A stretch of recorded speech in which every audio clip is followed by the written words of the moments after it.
Eu quero aproveitar fazendo uma pergunta para você, Aniri. No nosso último episódio, você falou um pouco sobre o seu processo de se entender inicialmente como um homem gay, depois como uma mulher trans e hoje se entender enquanto uma pessoa trans não binária. E eu queria que você falasse um pouco mais pra gente, assim, até desse processo, dos seus sentimentos, dos pensamentos e de como você construiu esse caminho para chegar até esse lugar de se entender assim hoje.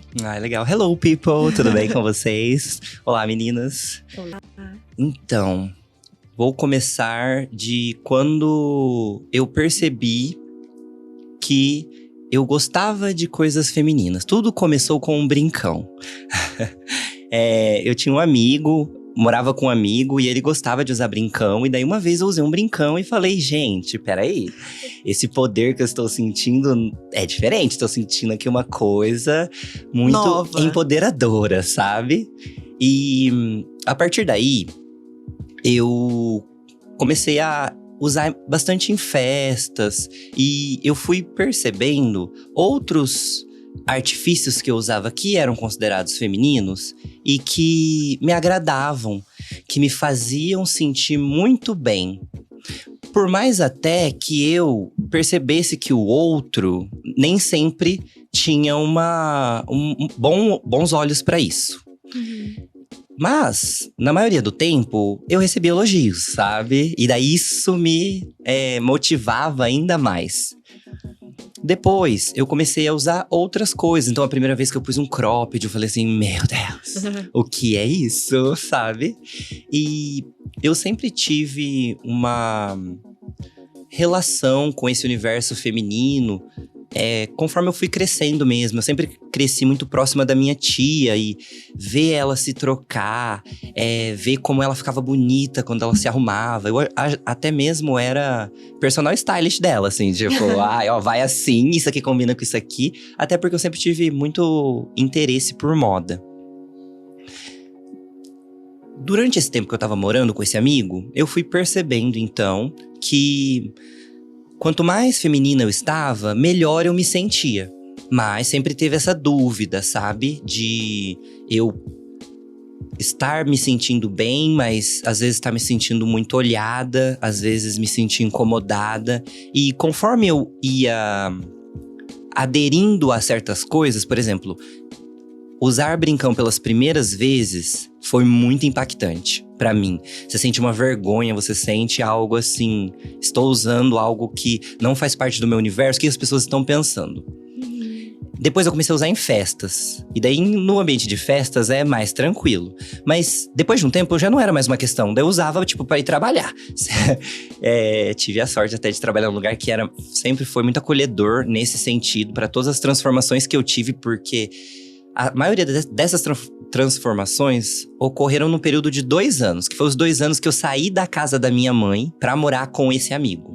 Onde eu me senti mais liberta pra experimentar coisas. Apesar de que já tinham acontecido algumas coisas dentro da casa da minha mãe mesmo, né? Foi um processo, então, pra você, foi uma construção. Exatamente, e eu fui percebendo. E aí, conforme eu usava, algumas coisas passavam a ser não mais femininas, mas parte do meu estilo. Então, usar brincão já era parte do meu estilo.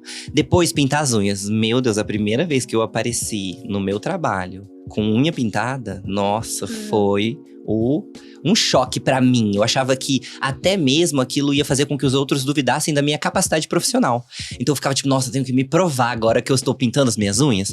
Depois de um tempo, isso passou a ser parte do meu estilo. E isso foi aumentando até o ponto que eu falei, não é só em festas, é assim que eu gosto de me vestir. E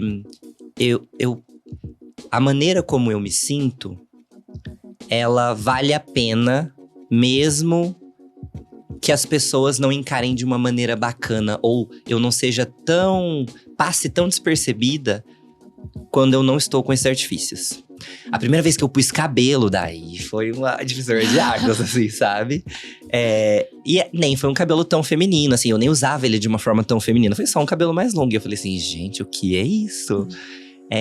Depois eu fui tendo várias experimentações que me permitiram entender que eu amava isso, que era isso que me fazia forte, sabe? Também teve outros encontros daí mais pra frente, pessoais que eu tive, de realmente entender que a feminilidade está relacionada com a minha força e que eu gosto de performar isso. Daí eu tive que conversar com a minha mãe. Todas as vezes que eu precisei conversar com outros sobre essas questões, eu já tinha essas questões bem resolvidas. Tipo, isso tinha ficado aqui comigo, dentro de mim, por um bom tempo, até que eu percebi que era isso mesmo. Então eu precisava externalizar. Eu sempre tive uma relação… A partir de um tempo, eu passei a tentar construir uma relação muito sincera com a minha mãe. Então, no início, quando eu me assumi um homem gay,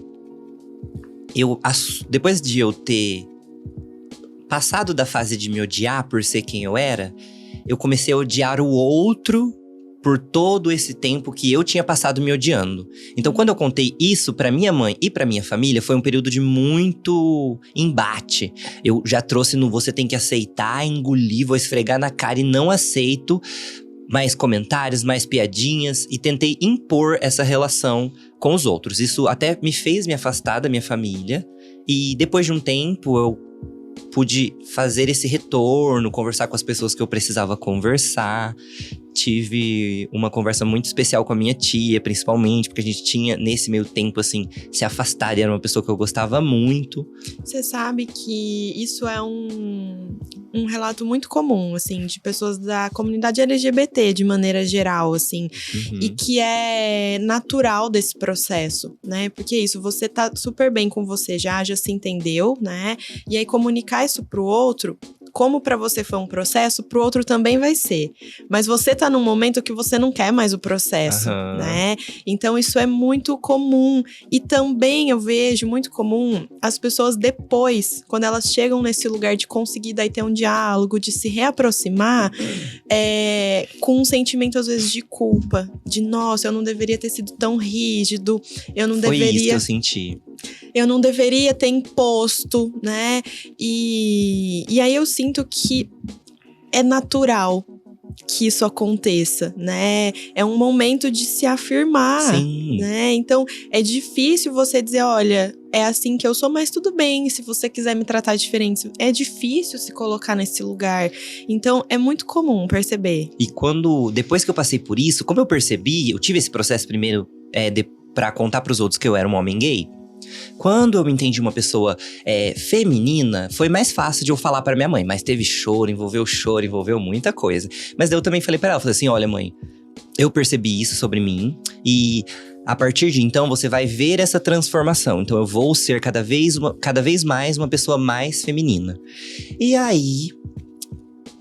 Teve um momento, eu sou muito da astrologia do tarô, então aconteceram várias coisas que eu acredito e tenho uma visão espiritual, assim. Então, teve muitos processos espirituais envolvidos nesse meu processo de entender e aceitar a minha feminilidade e as transformações que iriam acontecer e que eu deveria encarar de frente, ao invés de ficar escondendo, ficar colocando.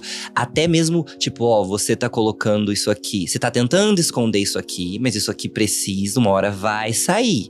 Você precisa olhar pra isso, pare de ignorar isso. E aí, no fim, eu me entendi enquanto uma pessoa que queria viver de forma feminina e falei, pronto, então sou uma pessoa trans. Isso até surgiu do meu amigo primeiro e falou… Ih! Porque ele também gostava do brincão, sabe? Ele também gostava de certos artifícios femininos. Mas ele percebia que pra mim funcionava de uma maneira diferente. Até mesmo, as pessoas à minha volta perceberam… Nesse meu processo de feminilização, as pessoas à minha volta perceberam o quanto eu fiquei mais próxima da minha essência. As pessoas falavam assim, nossa… Pessoas da minha família, sabe? Nossa, mas você tá muito bonita. E não era porque eu tinha ficado, sei lá, fisicamente mais bonita. Mas era porque eu tava mais feliz comigo mesma. Outra energia, né? Outra energia.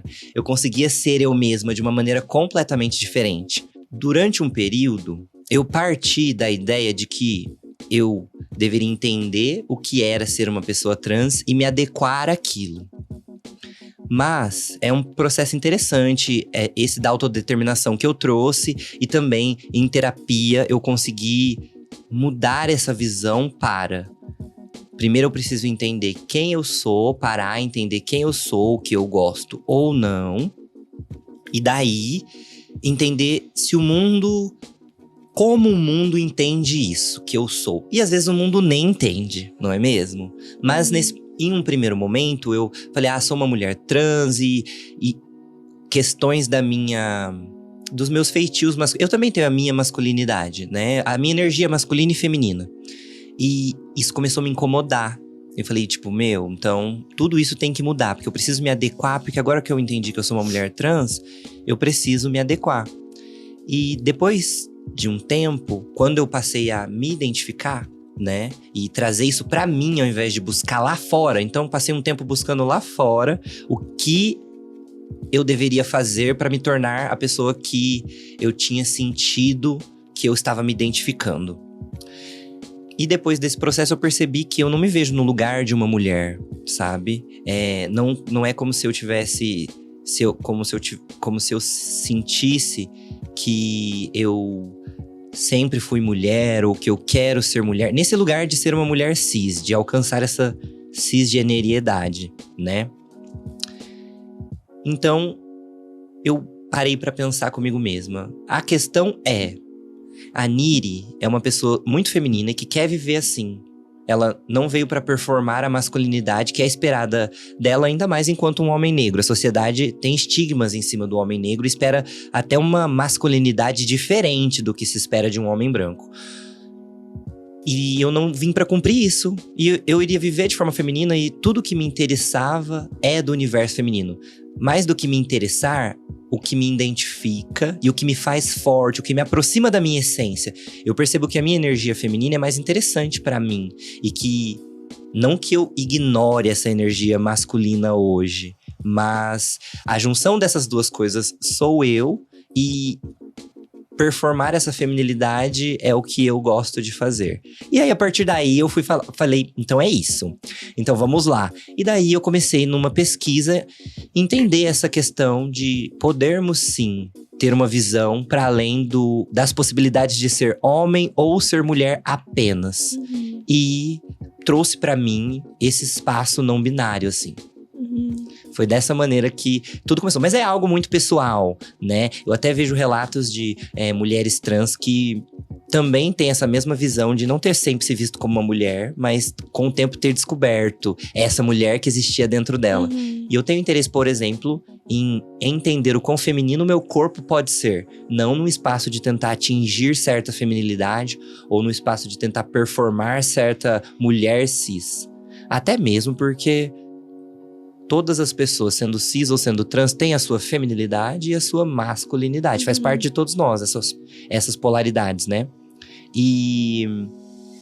então… saber hoje… Ih, gente, eu me perdi de novo, vocês acreditam? Eu vou, e daí às vezes eu volto, sabe? Acontece em terapia também, sabe? Acontece em terapia de eu entro numa história e daí às vezes eu dou uma perdida. Mas foi dessa maneira que eu encontrei esse espaço onde eu estou hoje, a partir do momento que eu percebi quem eu era. E… eu acho muito legal você compartilhar isso com a gente, assim, porque é claro que a sua história pessoal, individual, as pessoas vão sentir diferente, mas eu imagino que muitas pessoas compartilham de algumas sensações e de alguns sentimentos e percepções, assim, e aí escutar, né, de alguém que passou por boa parte desse processo, a gente tá sempre, né, se construindo, como a gente já falou, mas que já chegou nesse lugar de se entender, né, e ouvir essa história, eu imagino que muitas pessoas vão se identificar com isso.